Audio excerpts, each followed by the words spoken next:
Hello YouTube, today we're going to make realistic gemstones in Blender 2.5. This is the latest version of Blender 2.5, as you can see.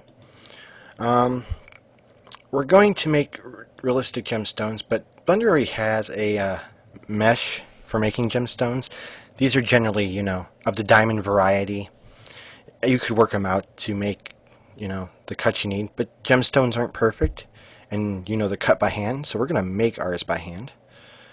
And we'll add some air to them so they're more realistic. But right now we're just going to start by making an emerald cut. So what we're going to do is hit Shift S, cursor to center, and we're going to go Shift S, cursor to selection.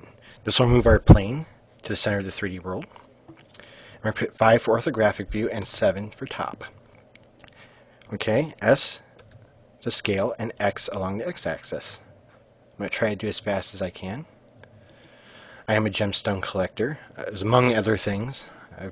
I'm into a lot of stuff, so I'm pretty familiar with gemstones. We're going to right click, we're going to go into edit mode, and we're going to select the edge select right here. Right click on the right edge and shift right click on the left edge. We're going to push E to extrude, left click to keep it in place so it doesn't move around now. Hit scale X, and we're going to extrude it about this far.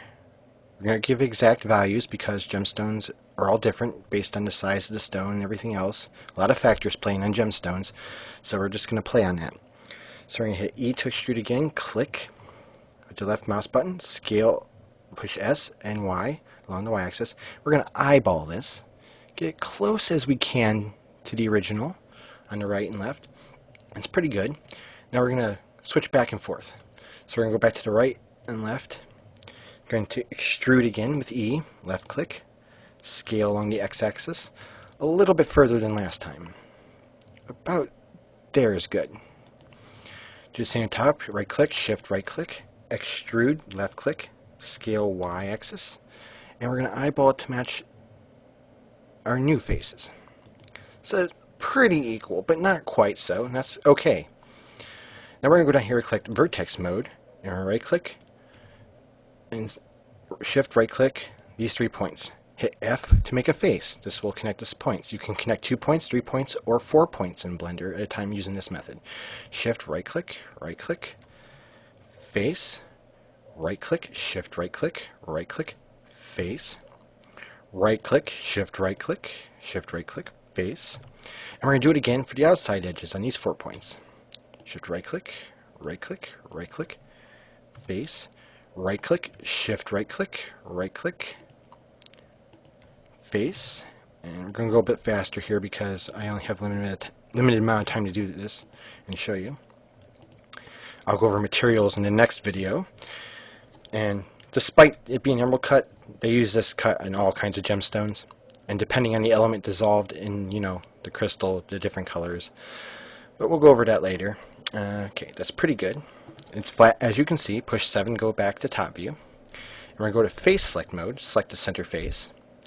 I'll even show you later how to go over and make occlusions, imperfections in the crystal itself. Now with the face selected, we push 3 to go to side view, and we lift up on the blue arrow with the left click button, ever so slightly. We don't want this angle here to be at a 45 degrees. We want it to be just slight, ever so. Push 7, go back to top view. Push A to select nothing. We're going to go back to edge select mode. Alt shift right click on the outer edge, and this will select the whole outer ring around the gemstone. We're going to push 3 to go back to the right, left click on the blue arrow, and pull it down until about a 45 degree angle. You can tell because the pixels on left to right will line up almost perfectly, but you don't want it to be perfect though. You can even go less than that, just somewhere in the neighborhood. Again, not perfect. Push 3 to go back to the side. We stop right there and we hit extrude and Z. And we pull this down to make ever so slight facet on the side. That's good. Extrude Z again. And come down to about here. Push Control 7 to go to bottom view. And push S to scale. And we're going to scale this in to about there.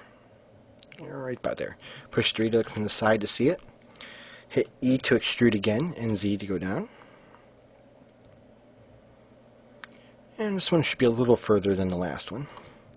We go back to Control 7 for bottom view and hit scale. Move this in a little bit further than last time. Push 3. And what you'll see now is you got a perfect flat edge. You don't want a perfect flat edge. There should be a little curve to it. So we're going to lift up on the blue arrow with the left mouse button until it slightly curves inwards like this. Now see how it comes down and it goes slightly like this? That is about right. So Control 7, go back to the bottom.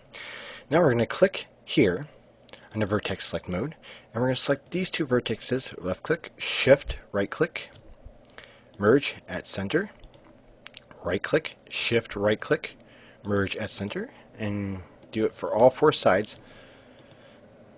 So these two facets end in triangles all the way around. You want all four of them to be a triangle. And you end up with a rectangle at the bottom. Looks pretty good. Push 7, make sure it's top view. Control 7 to go to the bottom. Right click, shift right click these four corners. Or you can just select edges, however it's easiest for you. Hit E to extrude, left click immediately. Scale it down to about right there. That's pretty good. Right click, shift right click these 2 points. Merge at center. Right click, shift right click, merge at center. Okay. Now, you want these to line up pretty good. The facet corners right here should be lined up straight to the center of this. So what we're going to do is we're going to select these 4 points, scale Y, and we're going to raise them up until they're lined. Looks pretty good. Pretty good. Doesn't have to be perfect, again. Human error. Right click on the center, shift right click and again. And hit 3 to go to side view, and you'll see it's flat. So we grab the blue arrow with the left mouse button and we pull it down just ever so slightly, like this. Go back to object mode, and there's our gemstone. This is a pretty good emerald cut, I would say. In the next tutorial, we'll take this gem and we'll add some imperfections to it and get some lighting. I'll show you how to do the reflection, refraction, and the inherited lighting as it shines through it. We'll pick up the color and cast it on other objects. That's all for now, and thank you for watching.